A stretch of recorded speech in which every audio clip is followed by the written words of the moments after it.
very interestingly situated, and I think it's nicely situated between this kind of bridge. That I'm going to tell you about these atomic layers and the heterostructures, and in a sense, this is kind of some set of materials that can be produced. I'm always amazed by the Claudius talk that such a kind of engineering and such a design of the atomic unit cells to produce this bulk sample with the predicate, or sometimes the completely predicate kind of new properties comes out. That's an amazing part. So in a sense, that the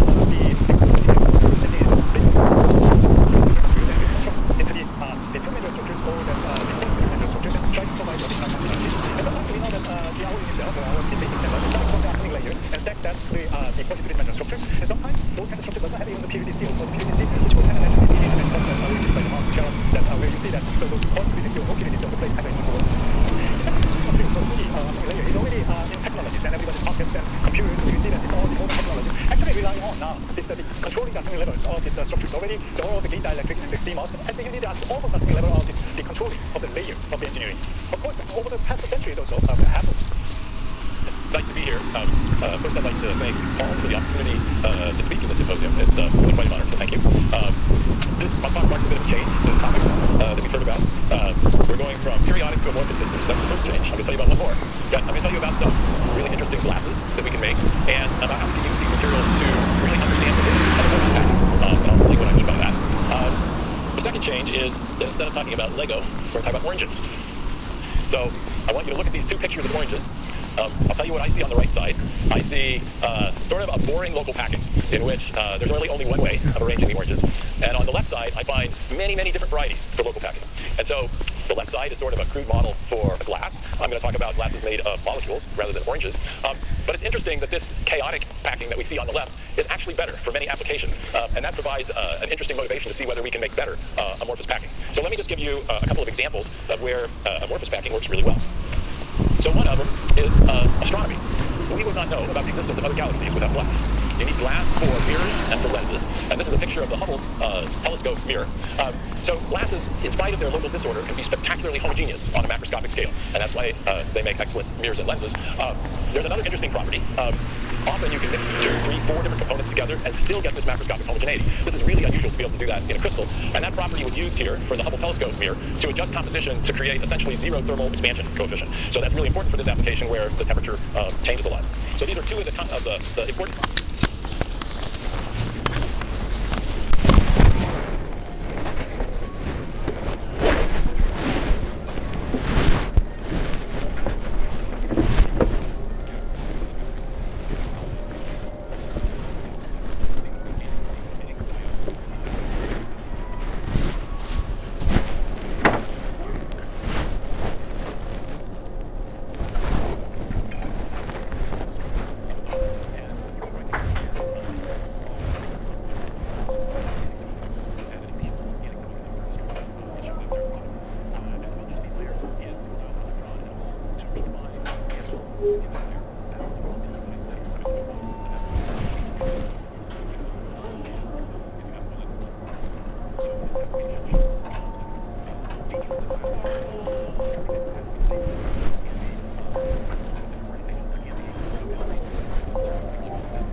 glasses that are considerably more dense, that are way down that line.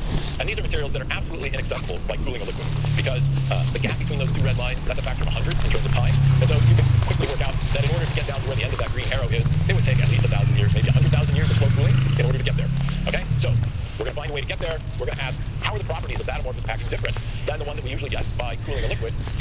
Now, from what I've said, you might think, the slower I cool, the further I can go down that line, and if I had infinite patience, I could just keep going on and on down that line forever. But we think that's not true. We think that there is an end to that line, in some sense, a perfectly packed amorphous state. That's an interesting thing to think about. And this thing is called ideal glass. And the reason such a thing exists.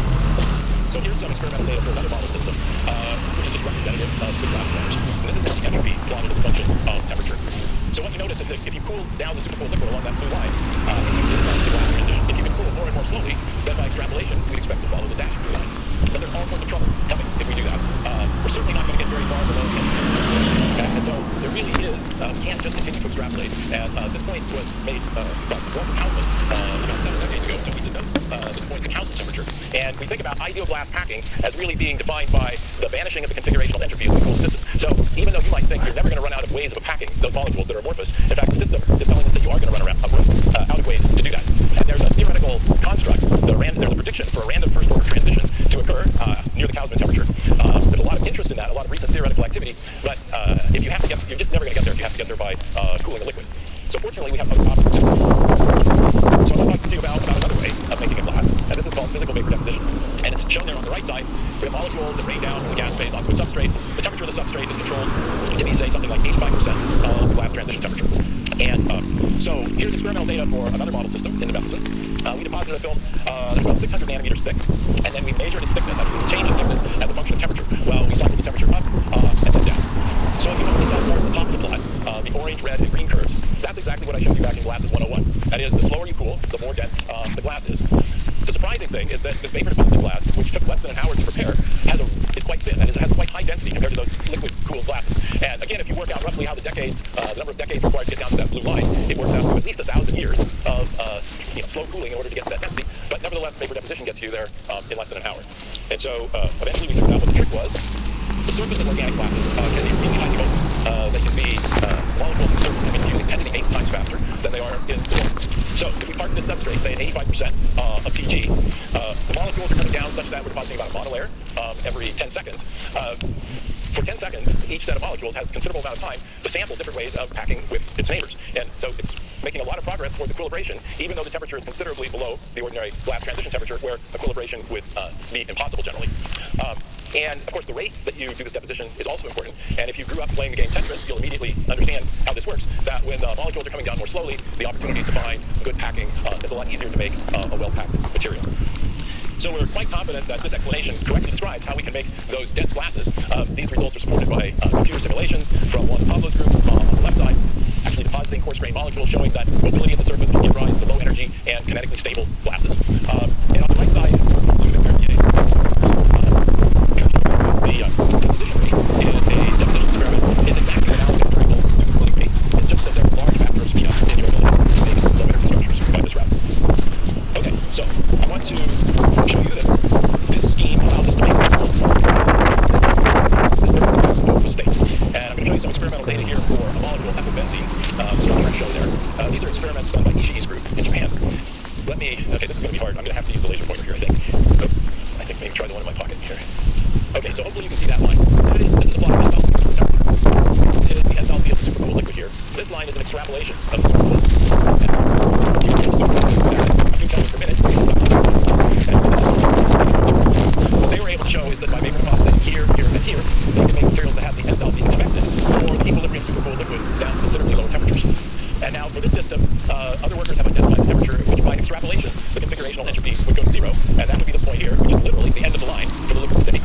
That is, to get to that point, that is the ideal glass. And you can see that this experiment was successful in moving, compared to the liquid-cooled glass, about 2/3 of the way towards this ideal glass state. And so at this point, it's 1.04 times the Houseman temperature for this last point that's on the line. So my own group has recently extended these measurements again using ethylbenzene as the molecule, except in this case we're measuring molar volume using helixometry rather than enthalpy. And again, two cooling curves for liquid cooled glasses are shown for context up at the top, and the green points show the density of vapor deposited glasses at these particular temperatures, showing now down to 1.02 TK that we can achieve the properties just expected by that extrapolation. And so these results are all consistent with the idea that there is a random first-order transition at the end of this line, and we have to work harder in order to get a little bit closer. Okay, so my experience indicates that some of you are thinking that 1% increase in density isn't a very big deal. So I just want to show you that it can really make a big difference in the properties of materials. So my student Yue decided that he would make vapor deposit glasses out of this molecule. So the central core of that molecule is called azobenzene. And the great thing about azobenzenes is that when you shine visible light on them, they change their shape. This is called the trans state, and this is called the cis state. And so the main essence of this molecule. And their densities, as a function of the substrate temperature used to prepare the glass, is shown in the bottom right. And you can see this is the density compared to the liquid cooled glass. You can see that the densest glass is just about 1.2% more dense than the liquid cooled glass. So now the idea is now we're going to shine green light on all these glasses, and we can see whether glass packing, with only a 1% increase in the density, can really impact the photochemical stability of these materials. And this is not a simple challenge because there's about 50 kT of energy once we put that photon in that molecule driving that transition forward. So you came up with two different ways of tracking the photochemical stability, which I won't describe in detail, but they agree very well. And the left panel there on the right shows that the densest glass is 50 times more photochemically stable than the liquid cooled glass. And so that's how much difference 1% can make. This is a practical difference. Another group took our recipe for making dense glasses and prepared OLEDs using different substrate temperatures for one of the deposition steps. And they found that when they made the densest glass, they also made the brightest OLED and the one that lasted the longest. And so the longer lifetime, I would say, is reasonably connected to this experiment, showing that we're inhibiting degradation processes by having really well-packed molecules. The reason it's brighter is because the quantum yield of the emitter went up. We're just eliminating radiationless relaxation processes by having a matrix that's packed really tightly around the emitter molecule. So another quick example about what difference a 1% change in density can make. We made some vapor deposit glasses of toluene, and we measured their dielectric loss. So even in a glass, molecules can still move around. They just don't have enough mobility to completely reorient or exchange vapors on any reasonable timescale. So here we're monitoring the dielectric loss at about 100 hertz. And so what we're really looking at is a small jiggling of molecules in a glassy state. So we made a high-density, high-stability toluene glass. The experiment starts in the lower right, in the lower left. On the red curve, we go up the red curve. Now we have a supercooled liquid. We cool. Now we have an ordinary glass. And so there's a factor of 3.5 difference in the dielectric loss for the well-packed glass. So that's an indication we've really restricted these small rearrangements that the molecules can make just by increasing the density of the packing by about 1%. Now when we did this work, I just thought this experiment is a cool way to show that better packing matters. What I didn't realize is that there are real applications where people care about residual mobility in glasses. And so we're now collaborating with IBM. They're interested in superconducting qubits in a glass matrix. But they're not interested in their glass matrix because that leads to decoherence of their circuit. And so we're testing whether, not toluene, but other organic molecules in high-density states have lower residual mobility than other materials that they've been looking at. So while all of our own work has been with organic molecules, other groups have taken this idea of deposition and mobility at the surface and exploited it to make interesting glasses of other kinds of materials. And so here's an example of a metallic glass where by manipulating deposition conditions, they were able to increase the kinetic stability by about 60 Kelvin. And here's an example of a chalcogenide glass whereby adjusting the deposition conditions, they were able to increase the temperature range over which the material resisted crystallization. And there are also examples of interesting polymer glasses made by deposition techniques that can have higher kinetic stability as a result of construction in this way. Okay, so I said I was going to talk about exploring the limits of amorphous packing in two different directions. So we talked about making high-density glasses. I want to spend the last 8 or 10 minutes talking about making anisotropic glasses. So the left panel goes back to Glasses 101 and describes why most glasses that you're familiar with are isotropic. Because they're made by cooling a liquid, which is isotropic, and then the system runs out of mobility and it gets trapped in a solid, which to a first approximation has the same structure as the liquid just before it left equilibrium. So if you think about what happens in this deposition process, there is no isotropic liquid at all. All the equilibration is taking place very near this interface, which could be an extremely anisotropic environment. There's no reason why molecules, for example, want to have all possible orientations at that interface. So this provides an opportunity to engineer the anisotropy in these materials. So we can easily measure this with two-dimensional X-ray scattering measurements. And in case you're not familiar with these, that's the sample. The X-ray beam comes in almost inside, and then there's a 2D detector that allows us to tell us what about the structure out of the plane of the sample and in the plane of the sample. All right, so this is sort of a zoo of images, but it sort of sets the problem that we like to work on. So let's start on the left-hand side. The left-hand side is a liquid-cooled glass. Okay, you look at the schematic up there, those molecules have all possible orientations. You look at the scattering pattern, there's no sharp features. That makes sense, it's a glass, not a crystal. And no matter what direction you look in the scattering pattern, you see the same scattering. That's because the material's isotropic. Okay, let's jump to the far right. This is a polycrystalline material, polycrystalline organic sample. You see that now some of the lines are more narrow. That's because we have long-range periodicity. And they're smeared out because there are crystals with a range of different orientations present in the sample. So my students Camille and Kushal have been working hard to invent the territory in between a traditional liquid-cooled glass and a polycrystalline sample.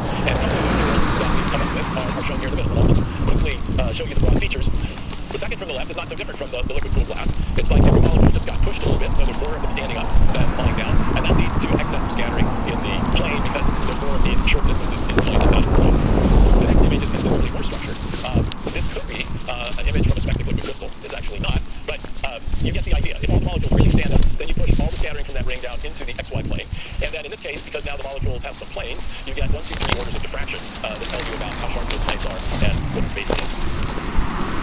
Okay, so there is a particular reason why you want to make anisotropic glasses. In the context of photons, this is what's shown on the right. There's an organic molecule that emits a photon. That molecule has a transition dipole. In an ideal device, all of those transition dipoles lie in the plane of the sample. That's because any transition dipole that's standing up emits light into the plane of the device that can't escape the device because of the index refraction difference of this layer and the air. Okay, so you want all of let's say you have a long molecule, you want all the long axes lying in the plane of the device. There's also evidence that having pi systems organized such that they're parallel to each other will increase charge mobility. That's another thing that we favor in anisotropic packing. Okay, so we've explored lots of kinds of anisotropic packing. I'm just going to show you, well, really 2 experiments on closely related molecules because I think they nicely show what's possible in terms of making anisotropic glasses. So we'll start with the molecule on the left side here. The structures are really similar. I'm going to circle where there are differences. So the interesting thing is at the bottom rod-like molecule, the liquid crystal. You can see at high temperatures there's a isotropic expecting phase. And finally, if you keep moving expecting glass, the molecule doesn't have any liquid crystal phases. You just go from an isotropic liquid to an isotropic glass. So this is just if you take a bulk sample. This is not vapor deposition. So now I'm going to show you what happens when you... I'm not going to vapor deposit these at the same time. I'm going to do experiments where we vapor deposit polyconazole and we vapor deposit separately itraconazole. So let me show you the structures of those glasses. On the left-hand side, I show you what happens when you vapor deposit itraconazole. So this is a molecule that has liquid crystal phases, and this has all the signatures of an aligned smectic liquid crystal, okay? Which is already sort of a cool result, because usually people really work hard in order to make aligned liquid crystals over huge areas. We get this automatically by correctly adjusting the deposition conditions. The really interesting result is on the right, where we get all those same features from the molecule that doesn't have any liquid crystal phases. And so I just think this is really interesting. This system over here has no equilibrium phases that look anything like that structure, or that has anything like that kind of fluid. Yet, the correct deposition conditions can create this highly organized and highly structured glass material. Okay, so we understand in broad strokes why this happens. That's because during this process, the structure of the glass is actually templated by what's going on at the free surface during deposition rather than at the substrate. So in this sense, it's a kind of an anti-epitaxy. So for example, in itraconazole, we know that the molecules right at the surface want to stand up, and we know that there's mobility at the surface. So during deposition, we give the molecules enough time to get organized in their preferred arrangement at the surface, and when they fill up one layer, they start on the next. So that makes a smectic liquid crystal-like structure. It turns out that polyconazole, even though it doesn't have any equilibrium liquid crystal phases, also has this kind of homeotropic anchoring at the free surface of the liquid. And exactly the story that I told about itraconazole also applies to polyconazole. Okay, so I'm going to summarize by going back to oranges. I think the really important part of my talk is there are many different ways to pack those oranges. And you can find really dense ways to make glasses that lead to materials that have properties that we've never seen before, interesting and useful properties. And you can also, if you have molecules rather than oranges, find ways to make amorphous packings that are highly anisotropic. And so with that, I'll stop and try and answer any questions you guys.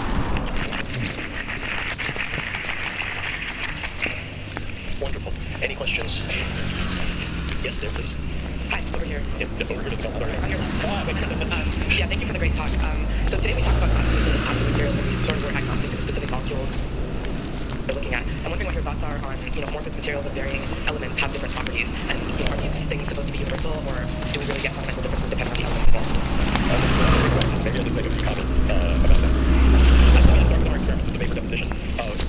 We and other groups have tried this with about 50 different molecules. Okay, 40 of them make interesting materials like the ones that I talked about. A few of them just insist on crystallizing during deposition. And the others make glasses that are totally boring and uninteresting and just like a liquid cool glass. And so, and I think we understand both of those cases. So different things can happen.